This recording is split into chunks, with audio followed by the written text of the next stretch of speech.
What's up, everyone? I'm Merk, and this is Trading Shots, a show where our panelists debate all things CWL. I'm handing out points for strong arguments and hot takes. We're in the middle of a stacked 2 weeks of Division A play, and, well, not really as usual. I'm joined by Benson and Pac-Man. These guys are regulars, but also Maven decided to come back. to work today.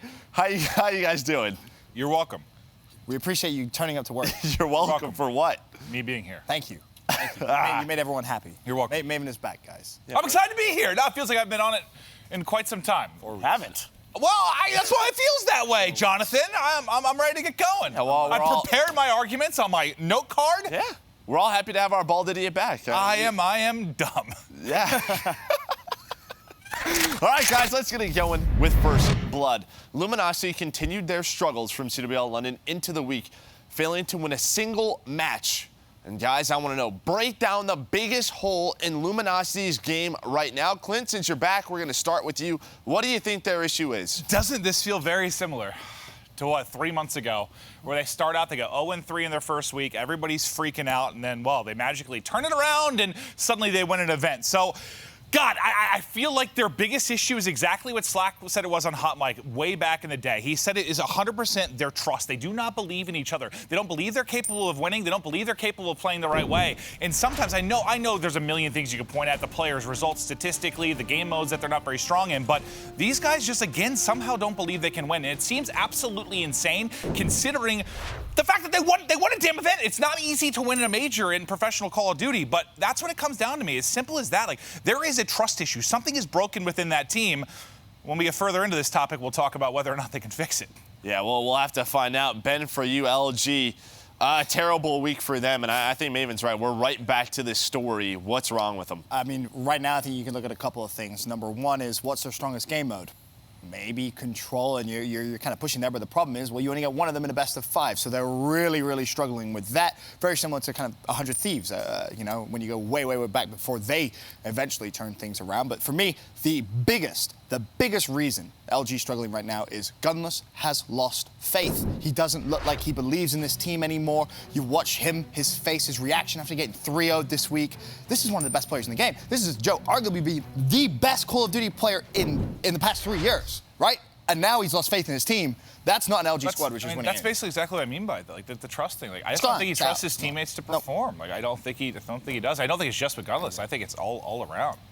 Yeah, well, we'll have to see and find out what's up with Gunless. Pac-Man, for you, what's the biggest hole right now for LG? I mean, you can say that they don't have faith in their teammates. You can say that Gunless doesn't believe in them, whatever. But to me, it's like the individuals just have to perform. I don't know why we're just glancing over that. Now, Classic has been taking much of the flack, right? But John himself is one of the worst performing SOGs in the entire league. Like, that's not acceptable. This is a guy, if you would ask anyone before this game, it's a Treyarch game, it's Black Ops game. Historically, John is the best Treyarch player in the world. He's one of the worst. Now, before it was Slack stepped up his game. Now it's John and Classic, they're not performing. I don't know what it is with those guys, but they have to figure out how to get it back on the same page. Of course Gunless lost faith in his teammates. They're not playing well. So you took the best player in the world, and now you don't even have a superstar. Gunless is playing pretty average at this point. When does that happen? That's what happens when your team falls apart and you just don't believe in one another. This is history repeating itself, though. So maybe over the course of this weekend, after Gunless comes back from his EDC concert, they can get back together, they can fix the vibes, and they can figure out how to get back on the same page. Right now, it is what it is. I saw him last night after the match, and he said some things about his team that I won't repeat. But the one thing he looks at me and he goes, "Man, thank God I'm going to EDC this weekend." That's probably not the best thing. I mean, I would take a 4-day weekend and hope you would practice and try to figure some things out. That's a little bit scary. And all right, well, to follow this up, we have to talk about it, right? Because every time a team's struggling, I think we have to touch on it. Is it time for Luminosity to make a change? I know that they're one of the 3 teams to win a major event this year. We know they have the talent, but do they need something else? Pac, for you, is it time? No. Now, they're obviously performing poorly, but individually on that team, who can they pick up that is a better talent individually? There's not many people out there that are available for them to pick up. What I think they do need to change is roles. I think that Formal needs to run a Maddox. We've been saying it for the longest. Yeah, they won that tournament, but clearly Classic in that role is not working for that team. So if you add that slaying power from take Formal away from the ICR, put Classic there. He's proven in the past to be versatile, and he's not performing. So you move him to ICR, move Formal to a Maddox, and hopefully that helps change their balance and their pacing so they have more teamwork. Because right now, their teamwork is non-existent. Yeah, so you're thinking Classic main ICR, just allow him to get some I just don't think there's other players to pick up. Like, there's maybe, there's Sheen, Gunjar, who do you even pick up? There's not players that are individually better than the ones they have. All right, so you think they have to focus on that main AR role for you? Clint, what do they need to change? I don't even know if that's necessary. I'm doubling down on what I said 3 months ago. Okay. This team can win. This team, this exact team that looks like absolute ass can win an event. Like, they're capable of doing it. We've seen them do it. And it just feels so similar to 3 months ago. Like, they're one good series away from being like, oh, yeah, shocking, we're good at this game. Like, I really think this team can fix it. And to Pac's point, no, I think it's really hard to be a one-player fix. Like, they can do it with this squad. I think that's been one of the cool narratives of this year is after all these teams have changed, they're the one team that did stick it out, and they did win a major tournament. So they've been kind of that one good story that you kind of want to root for them because they've stuck it out. Double down, do it one more time, and make a run at the final 3 events of the year. But it is not going to be easy because something is broken right now, and internally they've got to fix it. And don't forget, guys, after Anaheim, it's the last change before Miami, before champs. Like, if they don't make a change, this is their team. Ben, what do you think? Is it time? I'm shaking my head at both of you. You cannot now just kind of patch this up and be like, they'll be fine. What happened last time? If you turned up to work, you would know that we actually had a grand final question, which was, last time? out of the 3 teams that have already won a major, which one is more likely to win again? We all looked at each other and said, well, yeah, LG doesn't stand a chance. Oh, I think they have a chance, but I would agree. I think They won one event. Last time, what happened? When we this same exact situation with 3-1 the next week, they improved. They won an event. I agree. You don't think that they won an event with a Rampart. You don't think it could just switch? They got better before the Rampart, though. They went 3-1 that week without it. But I don't think they win that event without the Rampart. Maybe not. I mean, that's maybe not. But that's hypothetical. But they improved. They turned things around. The vibes got there. The trust got there before the Rampart. Sure, but now this is way worse than it was before. Is it, though? Yes. It reminds me. This seems identical to me. No, it's definitely worse this time, especially because it's the second time around. Yep. Oh, okay, I get that. But from result-wise, it's very similar to what we saw. Forget about results. Now I'm looking at the players, and I'm looking at the players' attitudes. Gunless, to your point, he's not even scrimming. This is the most important time where you need to just get the vibes back together as a team, go out, watch a movie, do something as a team. I don't care what you do, because right now going away for a little concert, that's not going to help you improve. They have, a relatively difficult week coming up. By their standards now, it's going to be a very tough week. I think they struggle to get results. But hearing from Gunless, I mean, you heard Jess in the pregame interview, like he's been the one pushing to scrim, and it's the others that haven't. So it's hard to fault him for being like, screw it. But that just makes it worse. When you're one guy who is pushing to practice, then says, I'm out. Like, he has lost faith in I still think it's crazy to not think that they can just come on. You know, you switch and turn around next week. That's being a little bit harsh. But play GM. Who are they going to pick up? Who are they going to drop? I mean, there's going to be more changes. There's going to be more changes come roster period. We both know that. I think first things first, though, you play around with the roles. I think Classic, maybe that main ICR. The only other one that can maybe make sense for other teams it has worked is maybe moving John to the second Maddox and making Classic the star. Yeah, but this stuff has been said for 3 months from us, from Reddit. Like, there is something internally where they think that's a bad idea. Something about it. No pro team is taking advice from Reddit. No, I know. I'm just saying these topics, these exact swaps have been talked about for a long time is all I'm saying. Like, whether it's us, whether it's Reddit, like, everyone's been saying that. If they're not doing it, it must be something internally where someone's just really not comfortable switching. I don't know. At this point, Reddit told them to switch the roles. I don't know what the hell they're doing. Not switching roles. I'm just giving you an example. Like, everyone's been talking about those changes for so long. Like, it's not like it just started this week. Like, this has been going on all year. All right, well, we'll have to see what happens with Luminosity. That's going to do it for First Blood. Let's bring up our scoreboard and take a look. I believe that's going to put Pac-Man in the lead, or Pac-Man and Maven are tied. Get out of here, Ben! Ben, 1 point behind. It's just early on. Oh, yeah, we're not even cutting people yet. Yeah, like, what are we doing? I know it's been a while for you. It's been a while. You jumped the gun. Well, yeah, I'll go ahead and minus you a point. So you're tied with Ben at 3. So it's like I said, I don't know. You haven't been here. You thought Ben was getting cut. It's time to pay attention, Clint. All right, let's get into Quick Scope. This week, we're going to mix it up. I'm going to give you a team and their current record. You tell me what record they end the week with. We're going to start it off with Optic Gaming. Right now, they're sitting at 11-4. They have 3 games to play. That's EG, Midnight, and Luminosity. How do you think they finish this week? This is so easy. It's a 3-0 week. They start off 4-0 last week, where they had some of the more difficult games. Look at FaZe, for example. LG, in my mind right now, is not a difficult game at all. That's a game they're going to cruise through. EG has improved, and I will give them their credit. But this is an Optic Gaming team where, let's be honest, when it comes to Pro League, you expect to see them have great success. It seems to be more the open events where you get those inconsistencies. Here in Columbus, Ohio, they've been fantastic. Midnight is the third game. Not even worried about that. I think they cruise through. It's probably going to be a 3-0. And like I said, it'll be a 3-0 week for Optic Gaming, 7-0 for the week, or the 2 weeks, Joe. Good performances from them. Yeah, I don't think there's going to be a lot of differences on this answer. I will be amazed. Even for you. Yeah, it's different. It's Is different. it? I had 3-0 written right here, but Yeah, you've changed my mind. I'm going 2-1 for Optic Gaming. I think this week, despite the fact they've got wins, has been incredibly sloppy Call of Duty at a lot of different points. Okay. And you've heard that from Teep, you've heard that from Crim6. They've had a lot of blunders this week on individual maps. They've gone the distance in a lot of these series because of their poor play during the course of a series. So I think it's going to catch them one time. They got lucky in the sense that they escaped. They got by the skin of their teeth in a couple of the series this week. I think one of these teams catches them. Whether it's LG turning it around or EG on their hot streak, one of them comes in and upsets Optic Gaming. All right, so you think one of these guys... I mean, the one thing for Optic is it seems they're playing with a little bit more because they really want that #1 seed. So maybe they'll turn it around. Pack, for you, what do you think the record's going to be for Optic Gaming? I'm going with 3-0. But the only hiccup I see next week is maybe Luminosity. I know it sounds weird, but if Luminosity has that thing where they just turn it around and have that week, they're just they have such strong individuals. They can beat Optic if they're playing well. Isn't that what they did last time? But I just don't see it happening. I feel like Optic's so super strong. I don't agree with what Clint said. Their only hiccups, their only weak point is control. So if they go back this weekend and figure out how to shore up a control, they even lost it yesterday to UIU and then abolished it, like destroyed them next map. They're going to go 3-0 next week for sure. Wasn't that the final match when they turned it around? Was LG Optic to close out that second week of Division A? Like before their run into Fort Worth? Wasn't that the final match to get to 3-1? I think it was. I feel like it was. I think it's going to be the same thing this time around. Like if LG make that run, it might be Optic. Was that with Zuma though? It was. Yeah, that's true. It's a big difference. That's true. That's true. I'm They just had trying to to ask think. you back. It's just the narrative feels so similar in some ways.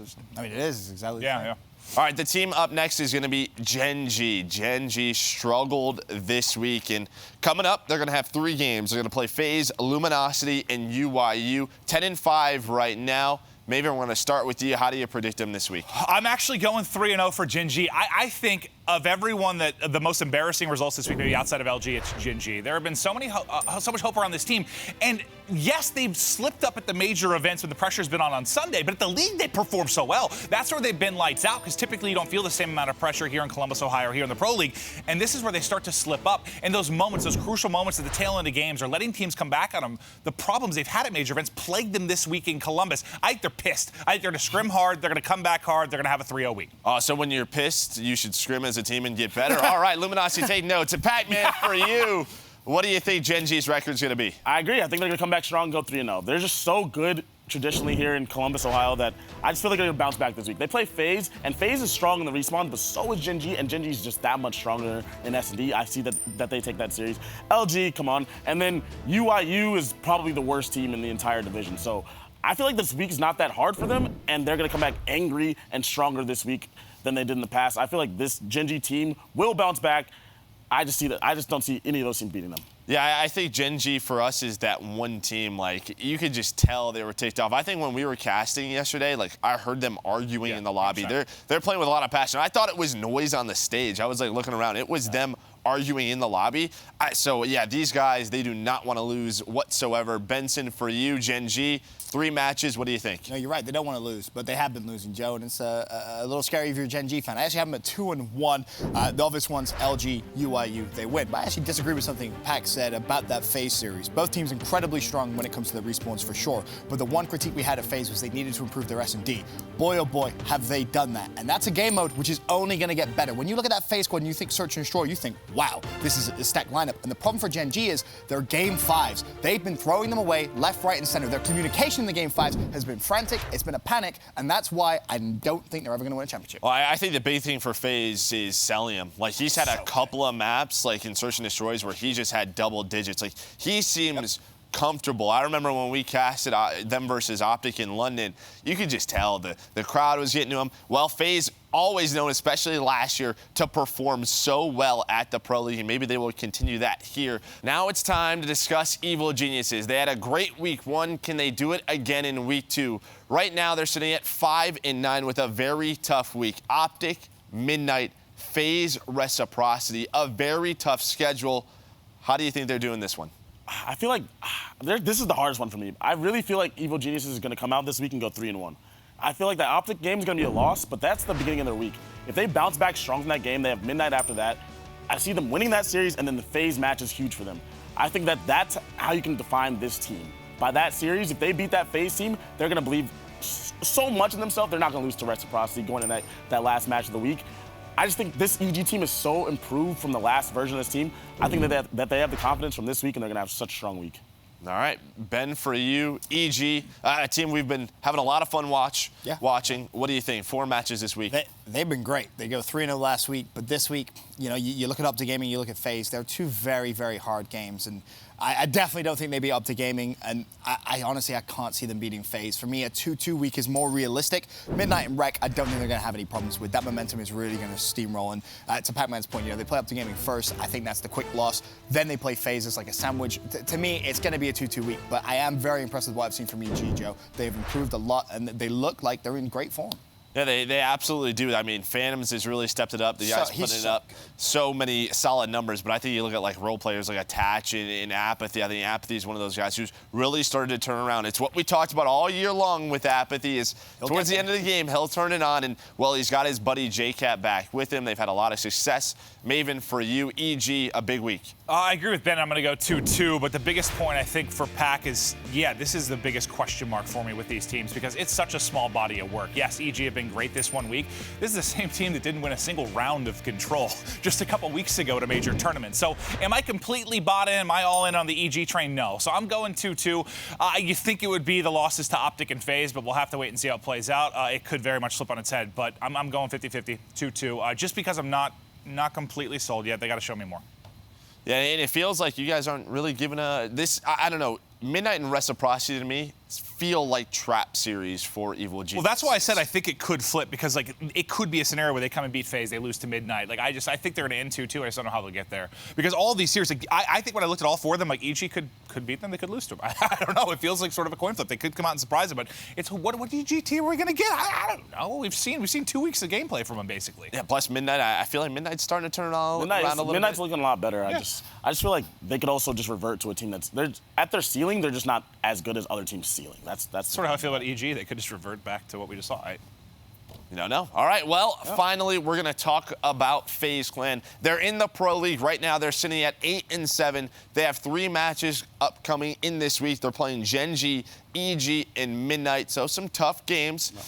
Ben, for you, FaZe, you're believing in these guys. How do you think they're doing? Yeah, I think it's pretty obvious based off some of the other ones. I have them going flawless. I think it's a 3-0 week. You look at last week, 3-1. Their only loss, Optic Gaming, and even that was close at times. Some incredible comebacks. I think they've improved so much in Search. I mentioned it before. That's a game mode they're only going to get better at. And it's weird because we often say, Search and Destroy wins championships. Then all of a sudden, the past couple of years, we took that away. 100 Thieves, prime example, last event. It doesn't. But if they do become a team who can take their Search win record to about a 75% consistently, then they steal a respawn. That's a championship caliber team, Joe, and it's a very, very scary FaZe. All right, so you're thinking 3-0 for FaZe this final week. Clint, for you, how do you think they're doing? I go 2-1, and that's based off of what I felt about GenG. And I think what's interesting here is GenG and FaZe play first, right, to match up this week. Like, that's their first match. And FaZe is coming in thinking like, oh, yeah, we're clicking. GenG is coming in pissed. And the scary part for FaZe is you're going to be the team that's up against that pissed-off GenG team. Like, the team they're going to come in and want to just absolutely throttle is going to be the FaZe roster. So I think it's just a tough draw for FaZe.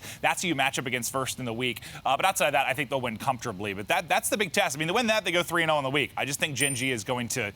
They're pissed, man. You think they go 3-0 comfortably, even with EG and Midnight left? No. Okay. Sorry. If they beat FaZe, if they beat GenG, I think they can. Yeah, I think they can. Well, you said comfortably. You think they can? I think if they get by FaZe, if they get by GenG, yes, I think they go 3-0 comfortably. But I don't think they get by GenG. I think EG's a harder challenge than GenG. I don't. FaZe right now. GenG's Game 5 Search and Destroy has just been terrible. I think I like Clint's point where they're just ticked off. It's the first match of the week. If they played later in the week, I might have felt different overall about these two, how they would go. But since they match up first, like I think if GenG is going to come in to remind people how good they are, that's the match. All right, Pac-Man, for you, FaZe Clan, how you feeling about them in this week? First of all, I think FaZe had a tremendous week last week, for sure. But I feel like this week for the FaZe Clan is extremely difficult, way more difficult than they're giving credit. They play GenG first, and I see that as a loss due to a lot of what Clint just said. GenG's coming in hot off feeling angry due to their last week. Then they play EG and Midnight. Midnight is one of those trap series, and EG is a much improved team. I see them going 1-2 this week. I just think that between these 3 series, they're going to find a loss. They're going to find another loss there this week because I think they're going to start out the week with an L, and that's going to have them on their back foot, and their momentum's not going to be in their favor, and I see them going 1-2. All right, I kind of agree with that. I just feel like Midnight is going to steal one from one of these teams. I really do. I think they're going to try to take one of these losses. It's going to flip one of those records because I think they have been much improved. And they do go to that Game 5, and we watched it a couple of times. Lacefield just finds those openings in search and destroy. So if they go to a Game 5, if they get there deep, I think Midnight's going to steal one. Their schedule's horrible. Horrible. Midnight? Yeah, OG, EG phase. Right. You think they're just going to go 0-3? They're going to win. They're going to win something. Schedule. I don't know. They're going to win. They're going to win something. I don't know. I think they steal one. Maybe. All right, that's going to do it for Quickscope. It's a wonderful time as always, gents, but let's go ahead and take a look at our standings and our scoreboard. I believe that's going to put Maven and Pac-Man tied for the lead at 11 points.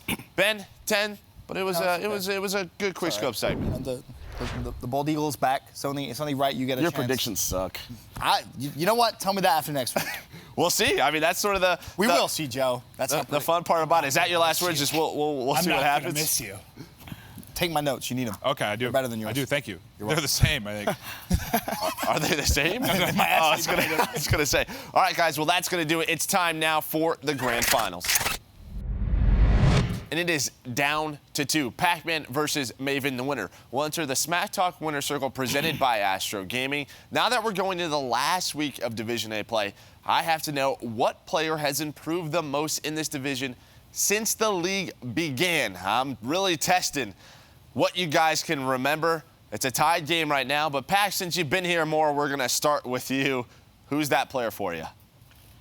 That player for me, 100% is Apathy. Apathy at the start of this league with Envy, he just was not very good. They kept losing games, and every single time we look at Apathy, it's like, you're negative, your damage is low. I don't know what's going on, but you're not good at this game.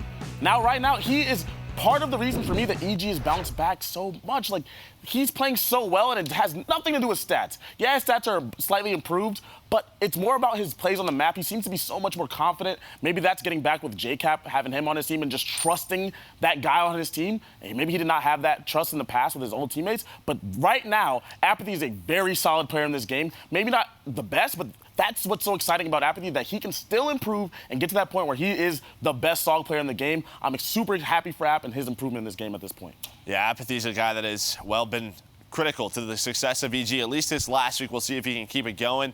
Maven, for you, who's that player? I mean, I'd be looking good, too, if I had my ICR looking over me dropping a 2.0 this week in Phantoms. But, no, I was pretty torn. I was pretty torn between Zuma and Zero. And this wasn't stats as much as kind of the scenarios of the year for them. I mean, it's been some dark times and now some good times. I decided to rest with Zero because Zero's been through a lot. You think about, starting this game with a SOG, the performance and the expectations for a team like Red Reserve. They were at an all-time high. They were supposed to be EU's great hope and make a run at titles this year, and they were nothing but that. Then you go through all of the hysteria around Red Reserve, the financial issues, the team falling apart, them not getting paid, not having somewhere to live. You go through all of that. This team then comes through it, gets to phase. And now Zero doesn't have an easy position where he's getting a stacked team and staying in the same spot. He goes all the way from a SOG to an ICR, which couldn't be any more different when you talk about the roles that he has to play. And now he's been lights out. If you take a look at just the adjusted KD from the first 2 weeks to now, he's gone up 0.2. He's been sensational, and he's done a very, very hard shift in this game. And I think when I combine the stat increase and the storyline around his run with Red Reserve and the expectations now to phase, I think it's been an incredible turnaround. I think Zero is a sensational player. I think he's one of the best players in the league, and I'm excited to see that again because I thought there was a big portion of this year we didn't get to see Zero the hero, but right now we are. No, see, for me, Zero wasn't maligned on that team with Red Reserve. For me, it was Bance and Joe. Zero was always one of those guys that was next to Scraps. They're like, Scraps and Zero are playing tremendously. So to say that he's the most improved they is weren't just... anything. I mean, he's improved. He's improved so much statistically, too, and just going from the SOG to the ICR, when you run a SOG, and now going from results. When you run a SOG, your KD is going to be lower than it is when you run an ICR, unless you're... This year? Yes, that's in general, you die less. So your KD is higher when you're running an ICR. We have not seen great stats from most ICRs, man. There's Octane. The MVP of the last tournament was an ICR. Yes, Octane's a glitch. He's the only guy doing had the highest stats in the league before that. Okay. The ICR stats have not been like days of old where your person going double positive every game is your main AR. It's not been like that this year. It hasn't.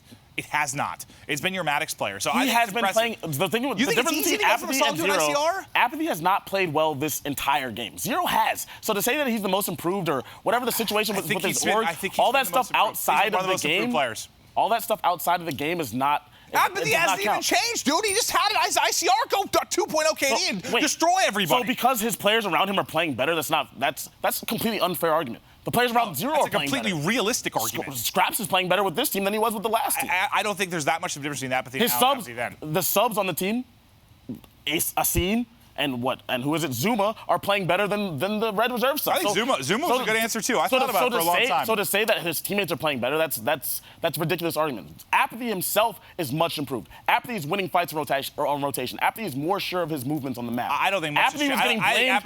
Apathy was getting blamed for MDS losses, whereas Zero was never the reason that people were blaming this team Red Reserve. just got top 16 2 weeks ago. Like, why What are we saying? talking about this like they're incredible? They just formed. I'm not saying they're incredible. I'm saying Apathy has improved. You can make this argument for me in a month. You're helping me. So the fact that they got top 16 2 weeks ago is proof of his improvement. They got top 16 2 weeks ago.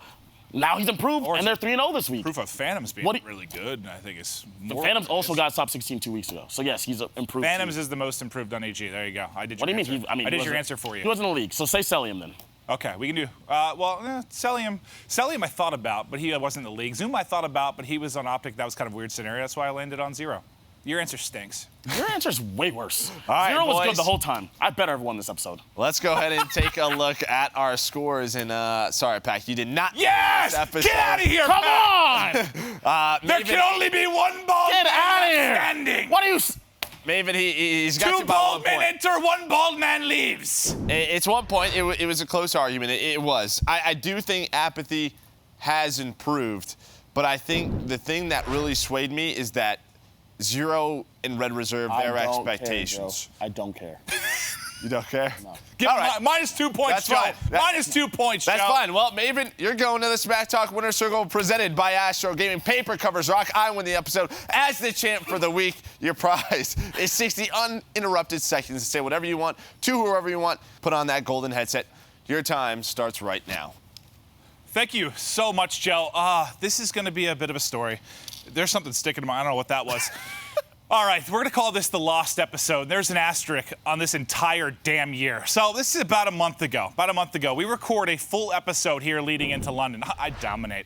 I absolutely crush. I end up winning the episode. I go home feeling great, do some stretches, go to the gym, eat a bunch of tacos, and then I get a message. We didn't record audio for the entire episode, and I was flying back to Dallas that day. So then Nameless had to come in for the reshoot. So I had a win stripped away from me due to the incompetence of someone back there, whoever it was. The whole thing has an asterisk. If this comes down to me losing by 1 point at the end of this, it's absolute horse shit. I'm going to be pissed that got taken away.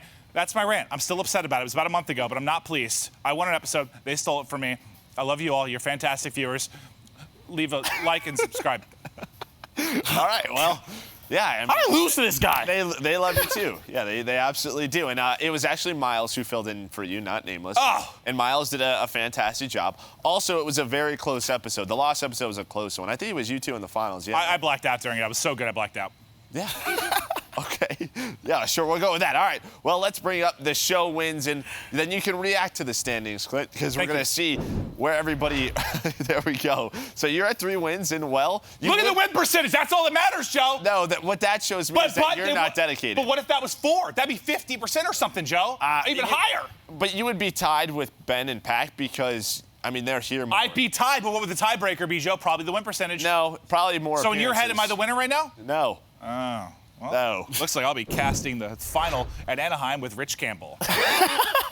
That'll be a great final, and I'm sure all the fans will really love and appreciate that. And that's going to do it for the show. We appreciate you guys. Thank you so much for watching.